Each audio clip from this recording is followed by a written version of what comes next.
What's up guys, Josiah Novak here, and if you're ready to get the 5 top things that you don't want to do when it comes to fat loss, well, I have you covered. If you got 10 minutes for me today, I have 5 key things that you should never do when it comes to fat loss. So, buckle up, let's jump into today's video and learn the 5 don'ts for fat loss.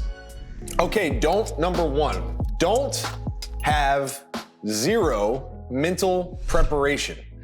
When you want to lose fat and you're going into a fat loss phase, one of the biggest mistakes I see people make is they do zero mental prep.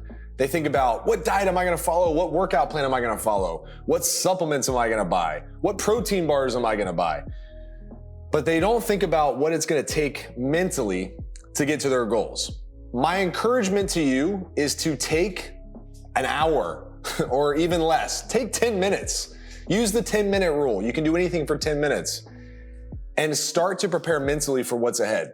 Because literally you are changing the way you think. You're changing the way you operate when you go from being overweight and out of shape to someone who takes care of their body, who wants to be their best self. So it would make sense to prepare for the mental challenges ahead. What you can think up here and accomplish mentally will lead to what you can do physically. So I always say the body follows the brain. Make sure your brain is prepared. So what should you do? Well, number 1, you should just commit to the process. Don't fall into the trap of trying to get overnight results, trying to win some kind of race. Fitness is not a race. It's not a marathon or a sprint. It's a way of living. It's how you're going to treat yourself for the rest of your life. So understand there's going to be ups and downs, but if you can mentally say, hey, I'm in this for the long haul. I'm not doing this temporarily, and I know that I'm making a permanent change, well, that gets you off on the right foot. The second thing is you need to get into character. You need to start thinking about what would the fit version of myself, the guy down the line who has abs, who's in better shape, who looks better, feels better, what would he do in specific scenarios? Start acting like that person now. Just like if you were getting ready for a movie role, you'd start getting into that character. You start pretending to be that person all the time, and all of a sudden, you're deep into it. You feel like that person that you're playing. That's what you need to do ahead of time. Like I said, this doesn't have to be a long process. Take 10 minutes, jot down the things that you struggle with, jot down your commitments and your goals, and start getting mentally prepared. Don't skip mental preparation. Okay, number 2, don't cut out all the things you love, okay? Especially when it comes to food. Don't cut out all the foods you love, and don't cut out all the fitness stuff that you love. I have people who come to me who are, big into certain types of exercise. Maybe it's mountain biking, or maybe it's going for walks, or maybe it's hiking or swimming, and they don't think that that's the right way to lose fat. What I tell them is, look, I ask them, first of all, do you enjoy it? Yes, I do enjoy it. Cool. Then you want to keep it a part of your plan. There's ways to incorporate everything from running, playing sports, golfing, whatever your thing is, you can make it work for you. You can make it an asset when it comes to fat loss.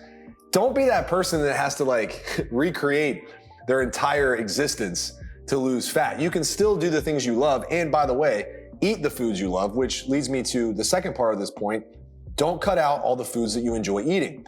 If there are foods that are super high in calorie that you know are just unhealthy that you really do enjoy, my suggestion is to find recipes that help you create the same food, but just in a healthier way. That way, if you're someone who enjoys pizza, burgers and fries, fried chicken, ice cream, all the stuff that I love and that I'm sure you love too, find a way to create it in a way that saves you calories, gets you more protein, and helps you enjoy the food while getting in better shape, while losing fat. So don't number 2 is don't cut out all the things you love when you start a fat loss program. Don't number 3, this is a big one. As you start to get into it, don't panic when you don't see results that you want on the scale or in the mirror. Most of the change up front takes place internally. So your body starts becoming more efficient with burning calories. You start losing internal fat at times. You start losing fat on parts of your body that you don't even pay attention to, like your hamstrings or something. Like nobody's taking a selfie of their hamstring going, look how ripped I am. My hamstrings are getting so shredded. Everybody looks at their midsection. Everybody looks at their shoulders. Everybody goes, ooh, I just don't see the progress yet. Yeah, because you've given it like 2 minutes. Give it some time. The scale is just one part of the process too. Like the scale is going to go up and down as you go along. Over time, the scale will come down as you lose weight over the long haul. Most clients lose on average 1 to 2 or sometimes 2.5 pounds a week of fat. So if you only see the scale move a little bit, good. That means you're probably doing things the right way. Remember, the faster you lose it, the harder it's going to be to keep it off. So if you follow an extreme diet and you do a ton of cardio and you're just out there going crazy and you lose, 50 pounds in 2 weeks or something insane, good luck keeping that off. The way to look at slow progress is just by simply acknowledging that you're doing things the right way. So you should be encouraged. You should be happy that as things move, you're not going to have to gain that pound back. You're not going to have to go back and redo this whole process over again because you're doing it the right way. So do not panic when the scale doesn't move or the progress pictures don't look as lean as you want them to. Take your time, understand this is a journey, and honestly, the slower you go, the easier it's going to be to keep it off forever. All right, guys, we're crushing this list. If you haven't already, be sure to stop right now, subscribe to the channel, like this video, drop a comment if you've done one of these before. What are your top tips when it comes to what not to do for fat loss? If you've had experience losing weight, I'd love to hear from you. What are some of the lessons you've learned over the years in terms of what not to do when it comes to dropping weight? Don't number 4, don't let one bad day turn into a bad week. One bad day happens to all of us, happens to me all the time. And typically it's 1 or 2 bad meals. Maybe I missed a workout, maybe life happened and things just went crazy and I wasn't able to do what I normally do. Don't panic. One bad day does not blast out an entire week of hard work.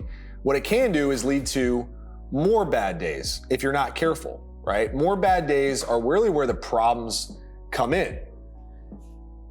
What typically happens on, let's just say for an example, a holiday weekend where you have one day that you didn't eat perfect. Maybe you had too much beer or too much pizza, and ultimately you wake up the next day feeling a little bit crappier than normal, maybe even guilty in a way. Your brain starts to give you this temptation that you don't need to get back on track. You can wait. It's okay. Go have a big breakfast. Go do whatever you want. Just relax today. You get back on track tomorrow. That's where the trouble lies. Most people allow one bad day to turn into a bad month in some cases, or even a bad 6 months or a bad year or multiple years. This is why when we work with clients inside of our coaching program, they say to me, yeah, I gained 40 pounds over the past 10 years. It didn't happen overnight. It's because they let a couple bad days turn into a couple bad years, and it just compounds from there. So we have a saying in our Facebook group and inside of our coaching group, and that is never miss twice. And it leads to this idea where if you have a bad day, cool, it happens to the best of us. Chalk it up to a bad day, put it behind you, and get back on track. But don't let that one bad day turn into 2 bad days. Make sure the next day you account for the day before, you get your diet back in check, you get your workouts back in check, you get better sleep if you had a terrible night's sleep, and you just dial things back in so that we stop the damage before it gets too big. Cool? So never miss twice. Don't let one bad day turn into a bad week. All right, as we wrap things up, my last tip for you is this: don't jump into extremes right away. I'm not here to say that their extremes when it comes to nutrition and training and exercise don't have their place. I do think as you gain experience, as you find what you enjoy, and as you get more comfortable with the basics and you start to master those things, then extremes might play a role at certain periods of time for small amounts of time. But initially, it's not a great idea to jump into something that requires more experience. It's like if I was playing a sport and maybe it was just a rec league basketball league, and I decided, you know what, I'm gonna go try out for the pros after playing rec league basketball for 2 days. It doesn't make sense, right? I'm gonna get absolutely destroyed. So if I haven't mastered how to just track basic calories, work out 3 times a week, and hit my steps, well, I'm not gonna go have you follow an extreme keto cycling diet with double cardio sessions and training 5 days a week. You're gonna be a fish out of water. You're not gonna know what just happened. Your whole life is gonna get turned upside down, and you're gonna get really frustrated, and you're gonna quit. And ultimately, we're gonna be back here watching this video again, going, man, I should have listened to Josiah's 5 don'ts of fat loss. Here I am again, back for more so I can get my head right this time. Trust me when I say the extremes will always be there. You always have the opportunity to go harder, go harder than last time, like some people like to say. You'll always have these opportunities as you get better at this whole fitness thing. Master the basics. The basics are 99% of the game. Calories, protein, training 3 to 4 times a week, getting your steps in, getting better sleep, drinking enough water. You get that stuff down, the rest is there when you want it. Fitness becomes your playground, and you'll be able to jump into different things that are more challenging as you get better over time.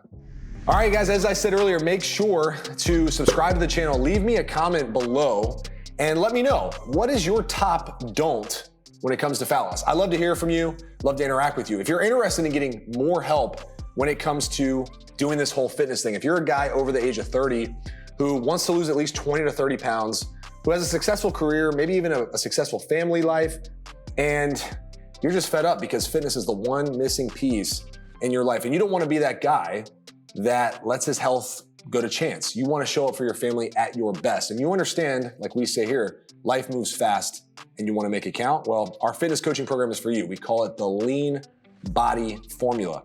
And it's only for guys over the age of 30 who want to lose fat and get in the best shape of their lives. So check out the link below if you're interested. In the meantime, subscribe to the channel. We release videos every Wednesday and Friday.